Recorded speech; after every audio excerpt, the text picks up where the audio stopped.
हाँ बच्चों, आज जो हम पढ़ने जा रहे हैं हमारी समांतर श्रेणी की जो प्रश्नावली है 5.1। 5.1 का जो पहला क्वेश्चन दे रखा है इसको पढ़ेंगे। इसके पहले हमने आपको दो एग्जाम्पल करवाए हैं, वो आपको पहले पढ़ गई, इसको पढ़ने आए। तो इसमें जो दे रखा है क्वेश्चन, बोला है कि एपी है तो क्यों है। ठीक है, तो आज जो पढ़ेंगे हम पढ़ेंगे, पहला क्वेश्चन इसका दे रहा है कि प्रत्येक किलोमीटर के बाद का टैक्सी का किराया, जबकि प्रथम किलोमीटर के लिए किराया 15 रुपए है और प्रत्येक अतिरिक्त किलोमीटर के लिए किराया 8 रुपए है। ठीक है, तो बच्चों इसमें देखो क्वेश्चन में क्या कह रखा है कि प्रथम किलोमीटर के लिए जो किराया है वो कितना है, 15 रुपए है। और उसमें क्या बोला कि प्रत्येक अतिरिक्त किलोमीटर के लिए किराया कितना है, 8 रुपया है। तो बताइए, हम इसको सोल्व करने के लिए मैंने कल ही आपको समझाया था कि यदि जो इसने दे रखा है प्रथम किलोमीटर, इसका मतलब जो टैक्सी का जो प्रथम किलोमीटर का जो किराया है वो हम इसको क्या मान लेंगे, A1 मान लेंगे। हम लिखेंगे प्रथम किलोमीटर के लिए, प्रथम किलोमीटर के लिए किराया हमारा क्या हो जाएगा, A1 मान लेते हैं, है ना। तो ये A1 क्या हो जाएगा, प्रथम पद हो जाएगा। A1 जो कितना है, 15 रुपए है। ठीक है, ये हमें क्या है, दिया है, क्वेश्चन के अंदर दिया है। और क्या दे रखा है, प्रत्येक अतिरिक्त किलोमीटर के लिए जो किराया दे रखा है वो कितना है, 8। इसका मतलब क्या है, यदि हमें दूसरे किलोमीटर के लिए निकालना है तो क्या करना पड़ेगा, दूसरे किलोमीटर के लिए क्या करना पड़ेगा हमें, दूसरे किलोमीटर के लिए जो किराया होगा वो हमारे पास जो भी आया है A1, उसके अंदर हम क्या कर देंगे, ऐड कर देंगे, है ना। इसने बोला प्रत्येक अतिरिक्त के लिए, तो पहले के लिए तो कितना हो गया 15, और अतिरिक्त मतलब अगले के लिए जो किराया होगा वो क्या होगा, A1 के अंदर कितने जुड़ जाएंगे, 8। इसका मतलब हमारा अगला किराया कितना हो जाएगा, ये पहले A1 कितना है 15, और 15 में कितने जुड़ जाएंगे, 8। ठीक है, तो अगला जो किराया कितना आ जाएगा हमारे पास, 23 आ जाएगा ना। 15 8 कितने हो गए, 23 रुपए। ठीक है, इसी प्रकार इसने पूछा है कि हम इसका एपी ज्ञात करनी, तो आपको कम से कम 3 पद ज्ञात करें, उसके बाद ही आप देखें इसके अंतर, क्या अंतर, जो आपने किराया निकाला है 15 रुपए और 23 रुपए का जो इसके बीच का अंतर, यदि कॉमन डिफरेंस आ रहा है तभी हम बोल सकते हैं कि हमारा एपी है, अन्यथा एपी नहीं है। ठीक है, तो हम तीसरे किलोमीटर के लिए जो किराया निकालेंगे वो क्या आ जाएगा, तीसरे किलोमीटर के लिए किराया। तो तीसरे किलोमीटर के लिए किराया क्या आ जाएगा, हमारे पास ये जो पता है दूसरे पद के लिए वो कितना मानते हैं, A2, तो कितना हो जाएगा A2 प्लस जो भी अतिरिक्त किराया दे रखा है हमें 8। ठीक है, तो A2 का मान हमारे पास कितना आया है 23, और 23 में अतिरिक्त कितने देने पड़ेंगे 8, वो क्वेश्चन में हमें गिवन है। तो 8 और 23 कितने हो जाएंगे, 31, कितने हो जाएगी 31। यदि हमें ये तीसरे किलोमीटर के लिए गया, यदि चौथे किलोमीटर के लिए ज्ञात करें, ठीक है, तो चौथे किलोमीटर के लिए हमारे पास किराया कितना आ जाएगा, यदि हम इसको A3 माने, और तो ये हमारे पास क्या आ जाएगा A4, तो A4 कैसे आ जाएगा, A3 प्लस जो अतिरिक्त किराया है कितना 8, तो हमारे पास क्या आ जाएगा, अतिरिक्त A3 का मान कितना आया 31, और 31 में कितने जोड़ दिए 8, कितना जोड़ दिए 8, तो हमारे पास तो किराया कितना हो गया इस बार 39 हो गया, कितना हो गया 39। अब इसने पूछा है कि ये एपी है या नहीं, तो हम क्या करेंगे, देखो हमारे पास जो भी पद है, हमारे पास पद क्या है, हमारे पास प्रथम पद क्या है A1 A2 A3, और जो हमने निकाला है A4, है ना। इसी प्रकार आगे भी निकालेंगे।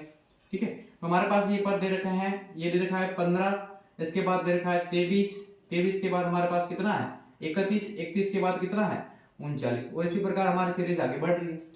तो हम इसमें क्या देखेंगे, कल ही बताया, यदि कॉमन डिफरेंस देखेंगे, इसमें से इसको घटाएंगे, इसमें से इसको घटाएंगे, यदि कॉमन डिफरेंस समान आ रहा है, कॉमन डिफरेंस समान आ रहा है तो हमारा क्या हो जाएगा एपी है। वैसे ही कॉमन डिफरेंस तो समान आएगा, क्योंकि प्रत्येक में कितना जोड़ रहे हैं, अतिरिक्त किराया कितना जोड़ रहे हैं 8 जोड़ रहे हैं। ठीक है, तो हमारे पास ये हमारे क्या कर देगा, कॉमन डिफरेंस को लिखते हैं, जिसको कॉमन डिफरेंस सारांतर कहते हैं। क्या कहते हैं, सारांतर। तो इसका सारांतर निकालिए, सारांतर कैसे निकालते हैं, A2 माइनस A1 निकालते हैं, A2 माइनस A1। तो A2 का मान कितना है 23, 23 में से 15 जाएंगे तो कितना जाएंगे 8, है ना। अगला निकालेंगे तो क्या आ जाएगा A3 minus A2, A3 minus क्या हो जाएगा A2, तो A3 माइनस A2 क्या हो जाएगा बताइए। A3 का मान कितना दे रखा है इस बार 31, 31 में से कितना घटाएंगे 23, तो हमारे पास कितना आ जाएगा 8। इसका मतलब क्या हो गया, हमारा जो A2 माइनस A1 बराबर A3 माइनस A2, दोनों पद क्या है बराबर है, तो सारांतर क्या है, सारांतर क्या है समान है। तो कल मैंने बताया कि सारा अंतर समान होता है तो हमारी वो सीरीज कौन सी होती है, समांतर श्रेणी होगी। कौन सी होती है, तो ये क्या है, एपी है। तो हमारा इसका आंसर क्या हो जाएगा, ये एपी है। ठीक है, अब इसका एक इसी क्वेश्चन, पहले क्वेश्चन का एक दूसरा क्वेश्चन दे रखा है। वो क्वेश्चन ये दे रखा है कि किसी बेलन में उपस्थित हवा की मात्रा जबकि वायु निकालने वाला पंप प्रत्येक बार बेलन की शेष हवा का 1/4 भाग बाहर निकाल देता है ना। तो पहले क्वेश्चन को आपको ढंग से पढ़ना है और पढ़ने के बाद इसको हल करना है ना। जो क्वेश्चन कह रहा है इस हिसाब से चलना है। ये कह रहा है किसी बेलन में उपस्थित हवा की मात्रा जबकि वायु निकालने वाला पंप प्रत्येक बार बेलन की शेष हवा का 1/4 भाग बाहर निकाल देता है।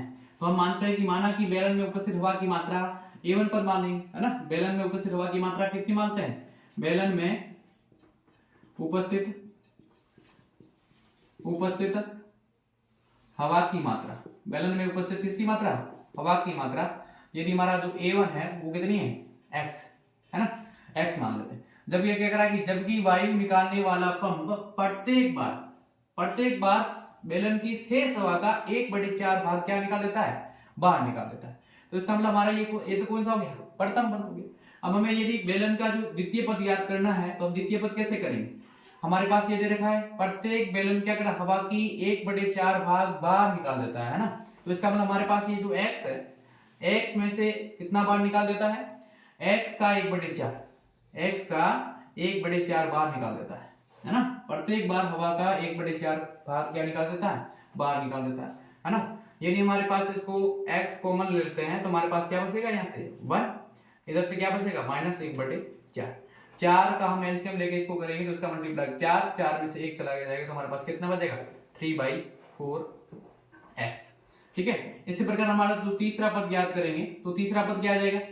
अब हमारे पास देखो कितना आ गया, 3/4x आ गया। कितना आ गया, 3/4। अब वापस क्या, इसमें प्रत्येक बार है ना, प्रत्येक बार बेलन की शेष हवा कितनी बची, 3/4 है ना, 3/4x बची। इसमें से कितना बार निकाल देता है, 1/4 भाग बाहर निकाल देता है। तो हम वापस इसमें से कितना निकालेंगे, इसका 1/4।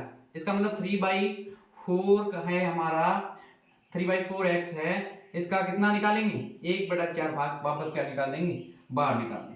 तो 1/4 भाग बाहर निकालेंगे तो हमारे पास क्या आ जाएगा, है ना। इसका मल्टीप्लाई करो 3x/4 और इसका मल्टीप्लाई कितना आ जाएगा, -3x और नीचे 4 का मल्टीप्लाई 4 से कितना आ जाएगा, 16।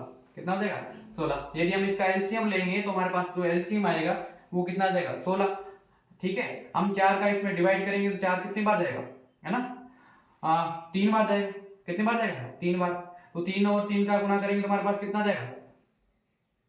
ठीक है, हमें इसका 4 का डिवाइड किस में करना है, 16 में करना है। तो 16 का 4 में डिवाइड करेंगे तो कितनी बार जाएगा, 4 बार। 4 और 3 का हम किसका मल्टीप्लाई कर देंगे, इसका। तो 4 और 3 का मल्टीप्लाई करेंगे, 4 × 3 और हमारे पास क्या आ जाएगा, x आ जाएगा। ठीक है, फिर ये हमारे पास क्या है, -16 का डिवाइड 16 में करेंगे तो हमारे पास कितना जाएगा, 1 और 1 का मल्टीप्लाई किससे करेंगे, 3 से करेंगे तो हमारे पास क्या जाएगा, 3x, है ना। इसको सोल्व करेंगे तो हमारे पास क्या जाएगा, 12x - 3x/16। तो 12 में से 3 गए पीछे, कितने बचे, 9/16 और क्या आ जाएगा, x।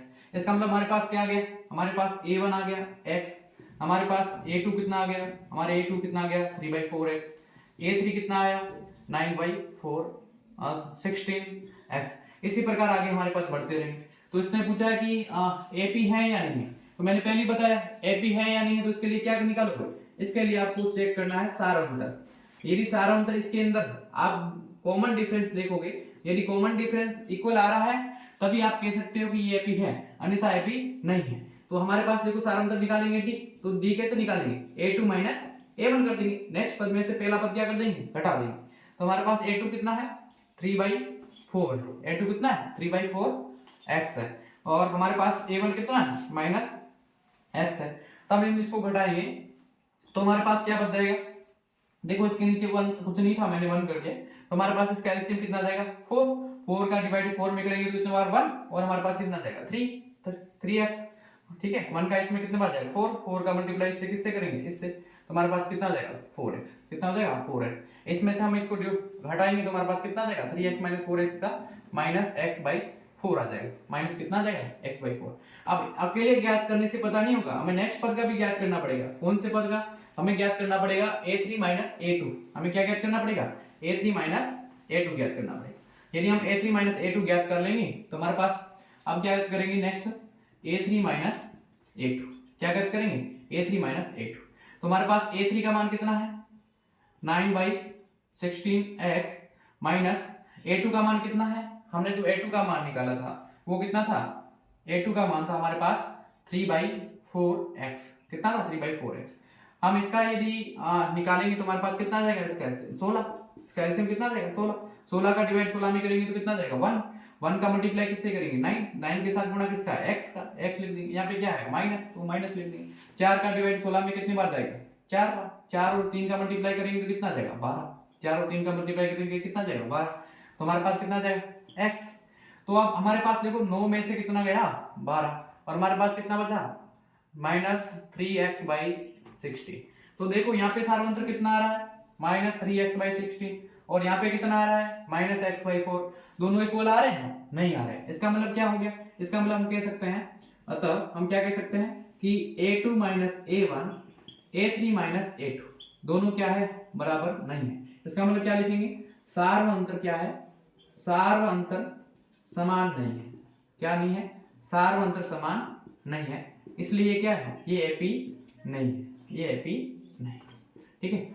ओके बच्चों, यदि आगे का वीडियो देखना चाहते हो तो आप वीडियो को लाइक करें, सब्सक्राइब करें चैनल को और बच्चों को आगे शेयर करें।